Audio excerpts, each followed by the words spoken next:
তোমরা তো জানো না কখন তোমরা মরবা। শোনো, তুমি অপরাধ করিও যদি তোমার মনে হয় আল্লাহ তোমাকে দেখে না, তখন করিও। তুমি অপরাধ করিও যদি তোমার মনে হয় আল্লাহ তোমাকে জিজ্ঞেস করবে না, তুমি নিশ্চিত বেঁচে যাবা। তুমি অপরাধ করিও যদি তোমার মনে হয় যে আল্লাহ তোমার জন্য জাহান্নাম নির্ধারণ করবে, আর তুমি আল্লাহকে বলবা আল্লাহ আপনি বললেই হবে নাকি আমি জাহান্নামে যাব। যদি এই ক্ষমতার অধিকারী হও তাহলে তুমি অপরাধ করিও। তোমাকে বলি, মহিলা, মা, বোন, চাচা, চাচি, নামাজ ছাড়া মানুষ মুসলমান থাকে না। ওয়াল্লাহি আমি বলছি না কোথায় বাঁধবেন, তর্ক পরে। আমি বলছি আপনি নামাজটা স্টার্ট করেন। আমি বলছি না যে তারা ওই 20 রাকাত পড়বেন না 8 রাকাত পড়বেন। আমি বলছি যে আপনি পড়েন, 2 রাকাত হইল পড়েন। আমি বলছি যে আপনি ঈশার নামাজ 15 রাকাত দরকার নেই, আপনি শুধু 4 পড়েন। আমি কি বলছি সুন্নত বাদ দিতে? আমি বলছি যে তুমি পড়ছো না, শোনো, ভয় পেও না, ঈশার নামাজ 15 রাকাত তোমার উপরে ফরজ নয়।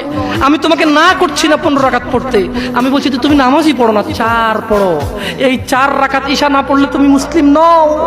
3 রাকাত মাগরিব না পড়লে তুমি মুসলিম নও। 4 রাকাত আসর না পড়লে তুমি মুসলিম নও। দেখো, আমাকে দোষ দিও না। বুখারী খোলো, সালাত অধ্যায়ে যাও, আযান অধ্যায়ে যাও।